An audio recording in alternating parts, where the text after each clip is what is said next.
Hey there, it's Carly with the Expat Focus podcast. Have you explored the services section of our website? There you can compare moving quotes, price up international health insurance from leading providers, and get help from qualified financial planners. Just head to expatfocus.com and click on Services at the top. My guest today, Jess Drucker, has made a career out of helping LGBTQ+ people and their families move abroad.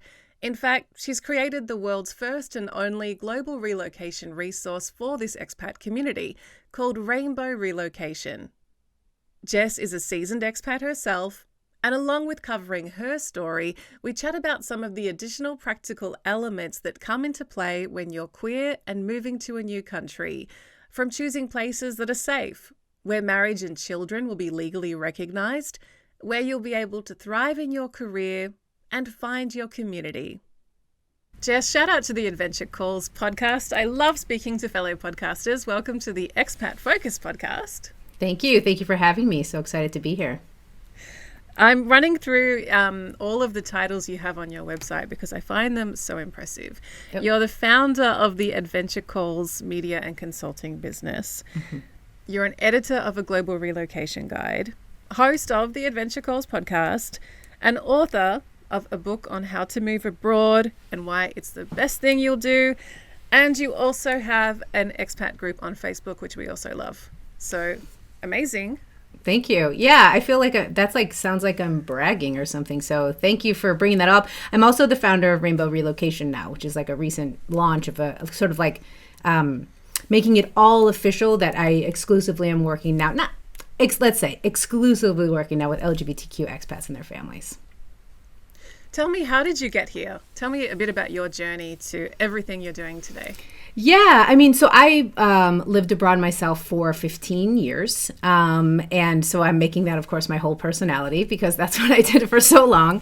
I studied abroad in Costa Rica, and I was from the Midwest in the United States, and I had never even thought about living anywhere. But, I had this opportunity to study abroad in Costa Rica and during college, and it was just like, are people doing this every day? Like, this could be a way of living. I couldn't get over how different it was and how vibrant it was. And I was hooked, obviously, like probably a lot of your listeners are. And then so I lived in Costa Rica for a year, went to Guatemala on a trip and thought, oh my God, people are living like this, and I thought I have to move here. My best friend and I, who I met in Costa Rica, were just like, we're going to move here now, so I lived in Guatemala for 2 years. Met my girlfriend, who then I moved to Germany with her, and I lived in Germany for 3 years. Moved to the UK. I lived there for 4 years. I lived in Brighton and in London. And then I went full-time and became a digital nomad, and I did that for about 4 years as well. So all in about 15 years of living abroad. And then long story short, which we can get into or not, I ended up back in the US for the first time as a grown-up. Really as an adult, and, all of my professional connections were overseas, and pretty much all of my experience was overseas. And so then repatriating was quite, and still is, to be honest, quite a challenge. But it was something that I always wanted to do, was to help other people do what I did, especially Americans who it's just, I would do anything to get as many of us abroad as possible, really, to get that global experience. So that's sort of how I ended up doing this. And then a little bit about how I got into just working with LGBTQ expats. First of all, I don't find another person who's focusing on this space. And I feel like every bit of content out there, for the most part, is usually always focused on straight couples who fit a very specific mold. And I think that comes from a traditional sort of corporate expat model, which has traditionally been like a husband and his wife relocating with their kids. And I think that's the content that was out there for a long time. But as we know, obviously, everyone is relocating, whether it's corporate or self-initiated. So I decided to focus on that niche. And once I did, it probably has been like the most satisfactory work that I've done in the consulting and strategizing side of this. I have so many follow-up questions. Great. First of all, acknowledgement as a cis, woman myself. Absolutely. I feel like even I am guilty on this podcast sometimes of focusing too much on that traditional, couple, husband and wife with a couple of kids kind of set up, and what resources would help them, or the solo foreigner heading abroad without really considering the nuances. But I'm curious, which country did you like the most of all the places that you lived? What are you doing? It's like picking which child you love the most. You mentioned Germany, Costa Rica, Guatemala, UK. Yeah. I'm like, oh gosh. Yeah, that's a great question. So realistically, I think I all in, if it was just the countries that I lived in. So I also was nomadic and spent like 3 or 4 months in places, but that's a little bit of a different experience, right? I think Germany, surprisingly, is where I really felt the most comfortable for a variety of reasons. I spoke no German when I moved there, and I knew nothing. I mean, I did not even understand like East versus West Germany. And when I lived there, it was 2003. So like the wall had recently come down and I knew nothing.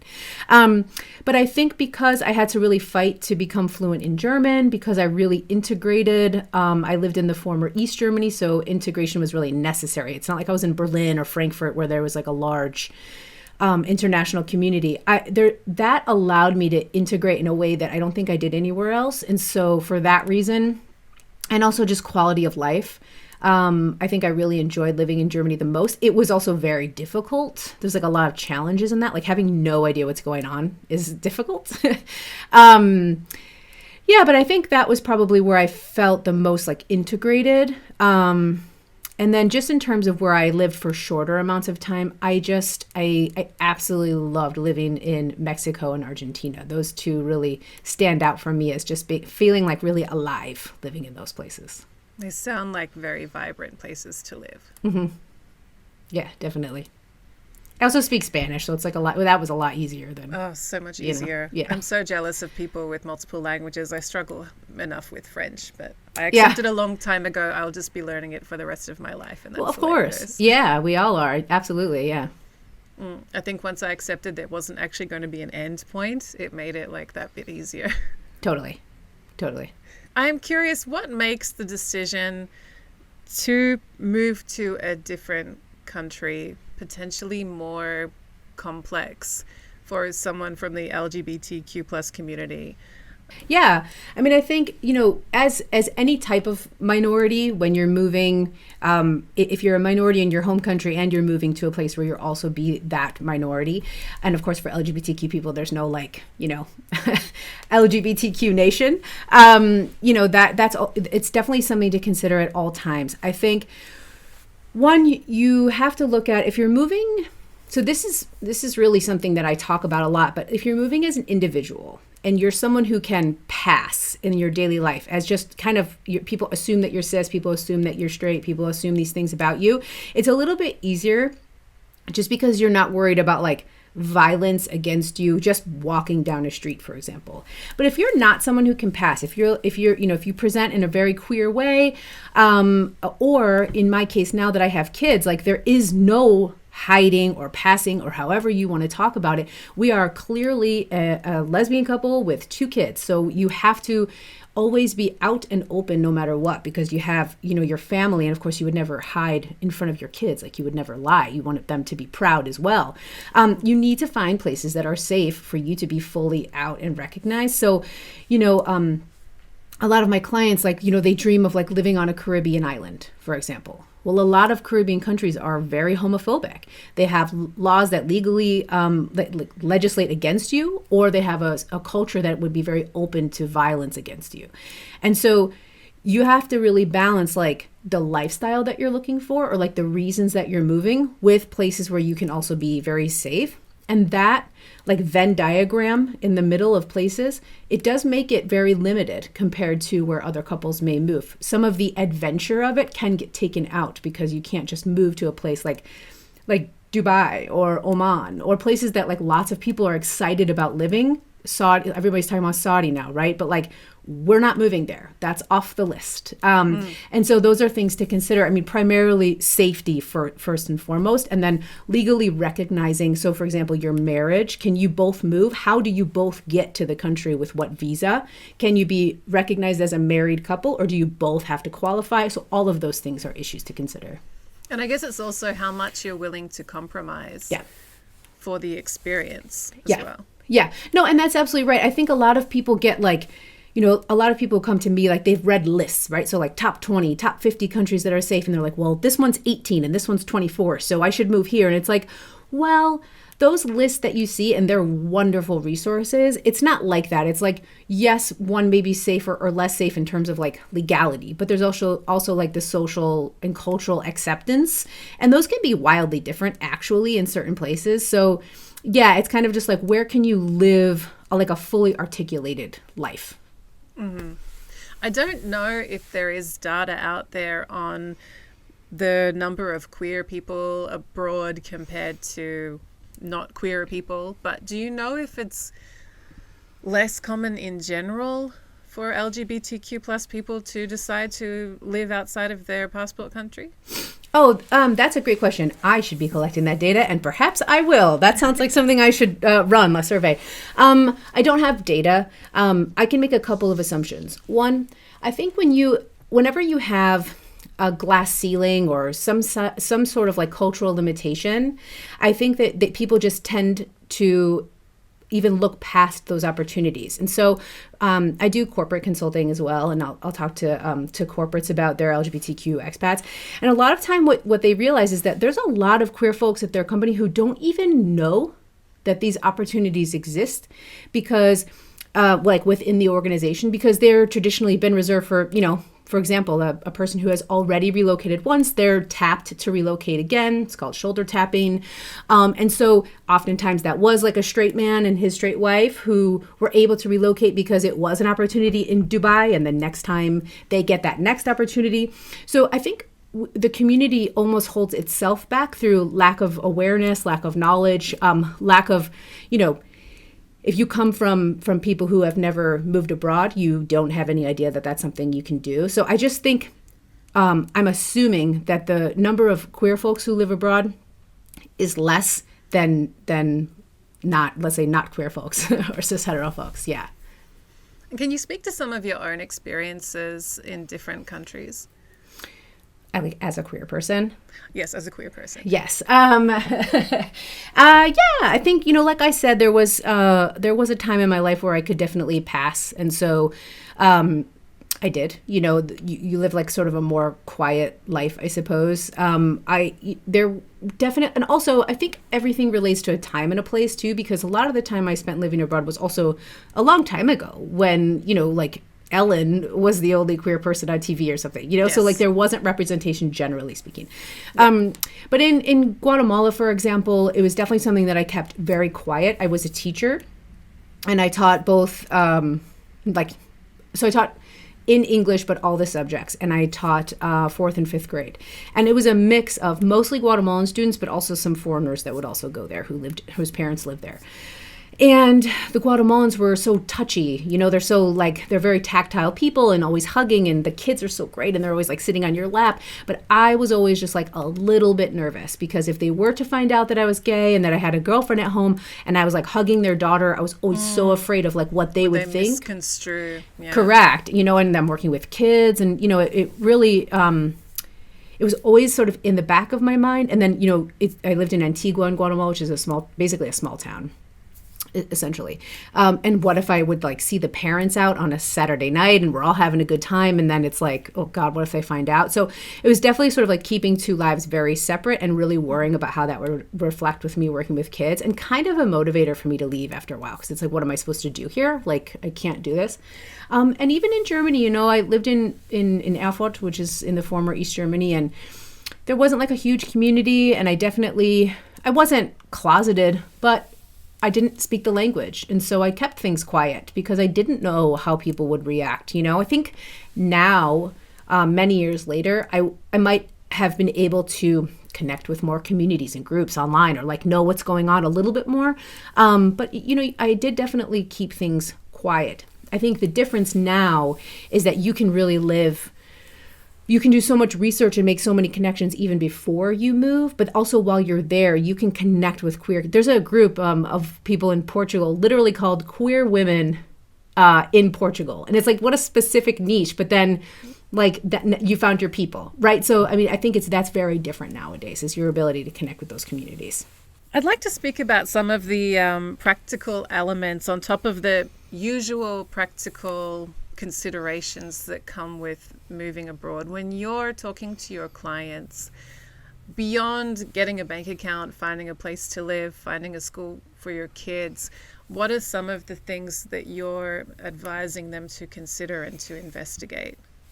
Yeah, I mean, so, I call what I do really relocation strategy, right? Because there is a strategic element to choosing, first where you're able to move to, like we talked about, right? So is this country even safe for you? And unfortunately, like, do you understand what the laws are? Like, that's a fact, So like, obviously, if you are choosing to move for a corporate position, for example, they're often, employees are often totally on their own with this, whether they're out at work or not. HR is often not equipped to understand these things, and they don't have a true policy in place to say, like, well, what happens if I'm discriminated against because I'm LGBTQ? What if my safety, is at risk and all that stuff? So it's really like, this is what it's like there. What are the laws? Do you understand your rights? Which is something I think as expats we can normally otherwise just look past. Like, you just assume, like, I don't know, 100%. Like, great. You just think it's the same, or you don't really think about it. So that's number one, obviously, and choosing a place where you feel that you can be as open as possible. That's first. And the other thing is, like, and then what lifestyle are you looking for in order to find which countries might work the best for you?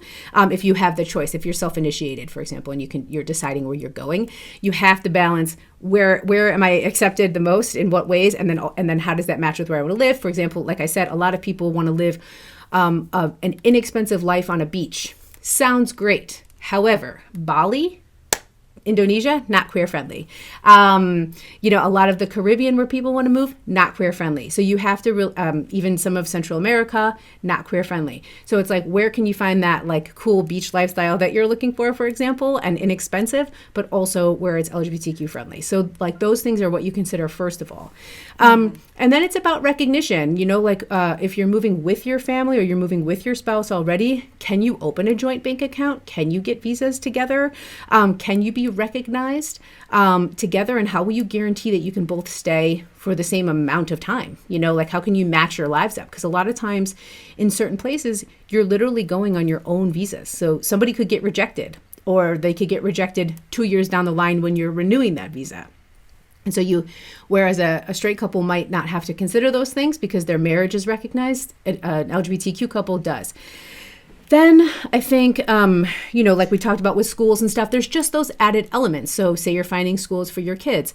Well, are there other gay parents at that school? And are there, like, what is the culture around that at the school? And those are hard to find out. It's hard to dig that deep in another language or with, like, other expat families who might not have ever looked at it from that lens, so even when you're just doing those things, it's like you have to really do some digging and use your like your spidey senses as a queer person. You could just sense it. Real estate, same thing. What neighborhood are you moving to? Not just like, is it the right kind of neighborhood that you want to live in, but also, like, are you going to feel comfortable as a queer couple or a queer person there? Are you going to be safe? So all of those things are it's like, it's like you still have to deal with all the same aspects, but there's that extra element, the layer that you have to really look into, and you do have to take it seriously, because you can have a wonderful time where you move, but you do need to be that much more educated about it. You mentioned if a queer couple has kids, does it also come down to custody issues as well when it comes to moving abroad with children? Like, if both parents are actually recognized as parents and would have the same rights in that country? Yeah, and what's so crazy about it all is that, like, you may just have wanted to go do a thing, have an adventure, as we say, whatever, and then all of a sudden you're some kind of precedent setter, right? Because it hasn't been dealt with before. But yes, it does have to do with custody issues. Are you both on the birth certificate? Are you both listed as the parents? Is that recognized? And then there's been an issue recently in Italy even for Italians, where second parents on birth certificates, if it's a queer couple, if it's like two moms, the non-bio mom or the non-biological parent is being taken off the birth certificate and losing custody of their children. And so there are queer Italians who are leaving for Spain and other countries because they're not literally not recognized. And if the other parent should pass away, for example, they have absolutely no rights to their own child. So yes, it's really important to understand all of those things and what's going on. But unfortunately, you have to do a lot of inferring. If you really need to get into the nitty gritty, you have to do a lot of inferring. And that's where, we kind of hold hands together and figure it out sometimes, because you are sort of setting a precedent in certain countries that haven't dealt with that. And I guess in some countries, while legally queer parents or queer people may not be recognized, it might be very different on the ground. I know I follow a couple who are from Norway and they got married, I believe, in Thailand, and said everyone was really lovely to them there. But if you dig into laws in Thailand, would you actually consider that a queer-friendly country? Yeah, no, that's absolutely right. And that's what I was saying before about, like, if a country's ranked 12th and the other one is 30th, and and they're 12th because there's like the legal recognition, but 30th is also like super great, it's like, yes, it's totally about the culture and this, like, the social aspect of it just as much. And, it's like when you have kids, you have to be hyper aware of everything anyway. And so as a queer couple with kids, there's all these like technical things that you need to think about in a way that non-parents don't. If you're a couple and you don't have kids, as long as like there's a social acceptance to LGBTQ folks, you're going to have a completely different, like a fine experience most of the time.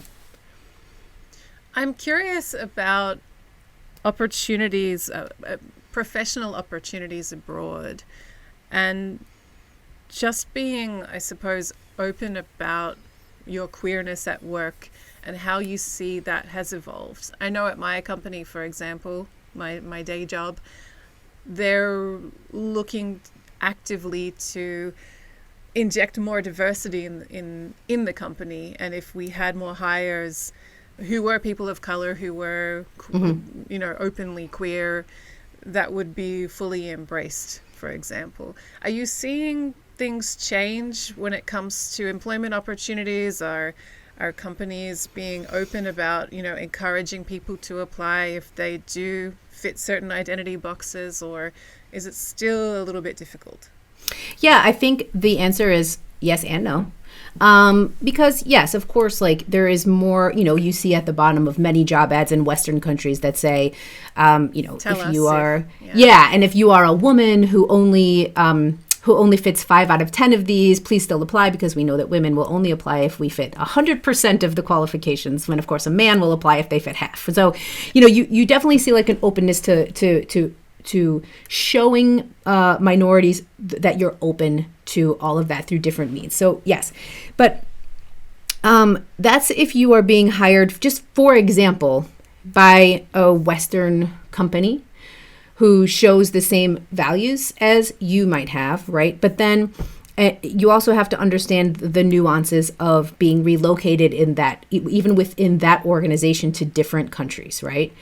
But then the obviously if you're moving to, if you're working for like a global organization that has relocation opportunities in countries that are much less favorable for LGBTQ people, that comes with a whole host of issues. But you're also then like losing out on these opportunities that could like be career defining or just like life defining, because you don't apply for those relocation opportunities, for example. But there's a client that I had, and they were non-binary, leader, definitely hands-on in like a sort of a factory situation. But there were a couple of opportunities abroad in countries that were not LGBTQ friendly, and that person would have to be on the floor with traditionally men, like working on machines.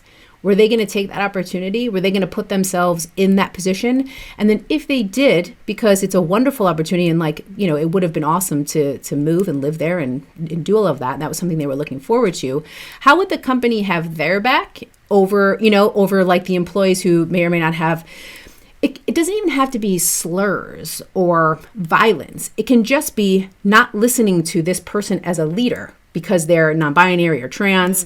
And so without articulating that fully in like the policy and the procedures of moving that person, how can they know how the company will support them when they move and take on a role like that? So, yes, I think generally speaking, there's more openness to diversity, but until that's like articulated in policies in a really transparent way, it still is a limitation for folks. Such a good point. Yeah, I think workplaces have more to do it being really clear and actually standing by their policies, when incidents do happen or when people don't feel supported. Well, and to be fair, that's something to say for like, companies who, this is maybe me going on a little bit of a rant, but companies who have all of these like DEI inclusions and considerations and perhaps even like a head of diversity in the organization, but then they go and open a plant, for example, in a very homophobic country.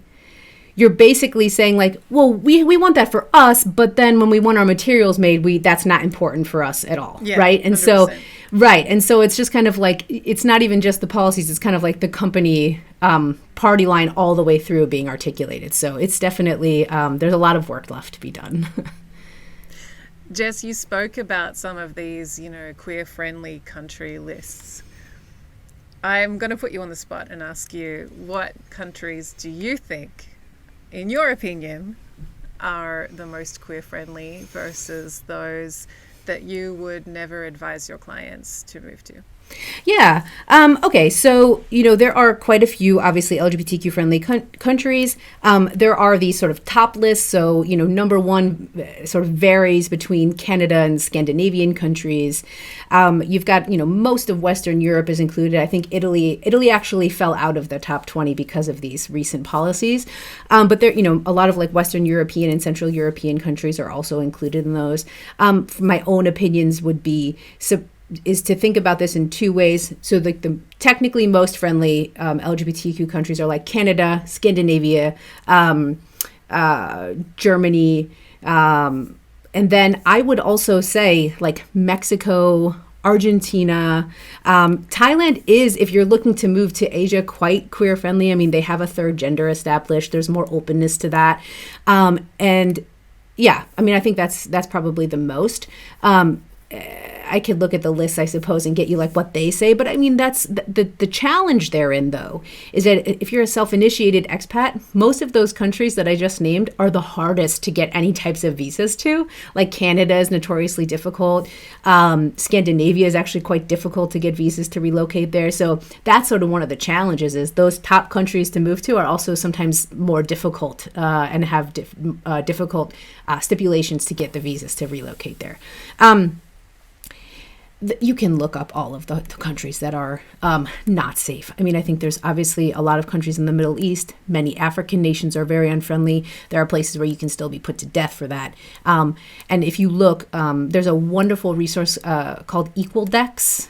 Index, so Equaldex, and on there you can see through many different graphics based on a lot of different categories. So in terms of legality, in terms of punishment, in terms of gay marriage rights, you can really filter through and see which countries are the safest, but then also the most dangerous. But I think really most of the Middle East and lots of countries in Africa can be on your list of no-goes. So once you've made your move, you've got your information in order, you've taken that leap, how do you go about finding community in your new home? Yeah. So this is something really interesting, actually. And the thing about looking at this only through an LGBTQ lens is you're really lumping a bunch of people together, right? The L's and the G's are very different, like what lesbians and lesbian women, for example, and gay men want is completely different a lot of the time. So I recently joined my local roller derby club, and there they are. It has been an eye-opener into the incredibly broad spectrum of this community. Yes. And it's I'm educating myself every week on something new. Yeah. Yeah, absolutely. And so it's really difficult to say how you go about finding community, because each not even just each letter, LGBTQ plus has different needs and wants, but also even within that, like I would identify as a lesbian, but I'm also married and have 2 kids. So for me, community is probably going to be wherever my kids are going to school, and then filtered through like who's great for me, in that perspective. So, but I mean, it really is wonderful how many groups and how specific they are that you can find out there. There are ways to connect with queer folks everywhere. I would also, so of course you can go on Facebook, and that's the only reason I ever go on Facebook is for those groups. But you can go on Facebook and find those groups. And they're very specific. It's a great place for your own group to exist as well. As much as I get tired of Facebook sometimes, they do have such a great array of communities. Yeah, absolutely. And so I have obviously a Facebook group I should probably plug at this point called Queer Expats. And so obviously that's for queer expats. And that's a great place to go, especially for folks who are just starting out and have questions. We have a balance between current expats and future expats. So there's a lot of questions that can be answered by the community there. But there's like I said, with queer women and friends in Portugal, right? Like very specific subset of people that you can find. I would also really recommend reaching out to and connecting through the local LGBTQ centers that exist in many places. Of course, those don't exist in countries that are less friendly, but connecting through your local center is a great way to connect with the local community. And I think that's really important because I think we all know expats stay within their expat bubbles a lot of the time. Queer expats staying within a queer expat bubble is also common. Yeah, but it's common, right. And then so it's important to join local events and learn what the local community really needs, because something else that often happens, especially when Western expats move to, take for example, Asia to this happens often in Japan. Not obviously, China's a little bit of a different story. I've heard about an issue. I was recently speaking with a thought leader from Hong Kong, who said that you have these really well-off, well-to-do queer expats who are based in Hong Kong, and they join the pride groups. But then when they decide to become activists, which is great, they shift the power, though, to themselves. Why? Because they start speaking in English, and now the whole group has to speak in English because they're a part of the group, whereas if they weren't, they would be speaking in the local language, right? And they also, from an activist perspective, there are issues that are totally irrelevant for locals that Westerners sort of put on to their group as what we should be talking about or fighting for or whatever. And so understanding the needs of local queer people is actually really important if you plan to integrate and stay in that community for a longer period of time. So understanding your point of privilege, power, and you might not even really realize that, that if you're a part of it and you speak English, now that dynamic becomes you're the native speaker in this situation. Everyone else has to conform to your language, for example. So so there's all kinds of things to consider. But I think getting involved in the local community is also really important. It needs to be an equal exchange of Correct. Ideas and experiences. Yeah. Totally. Yeah. Jess, this has been such a great conversation. Thank you so much for your time. Yeah, it's great. Thank you. Thank you so much for having me. And where can people find you, and how's best to connect with you if they'd like to get in touch and learn more about your services? Yeah, absolutely. So right now I'm shifting everything over to rainbowrelo.com. Hopefully by the time this is out, almost everything is over there. So that's rainbowrelo.com. Of course, I am also relaunching the Adventure Calls podcast to specifically focus on LGBTQ folks. And then, of course, if you are looking for a community or a group on Facebook, I have the Queer Expats group. Excellent. Thank you again. Yeah, thanks for having me. Thank you so much. That's it for today. As always, if there is a topic that you would love to hear covered on the podcast, let us know on social media. We are Expat Focus. Don't forget to subscribe, follow, however you like to listen, and I'll catch you next time.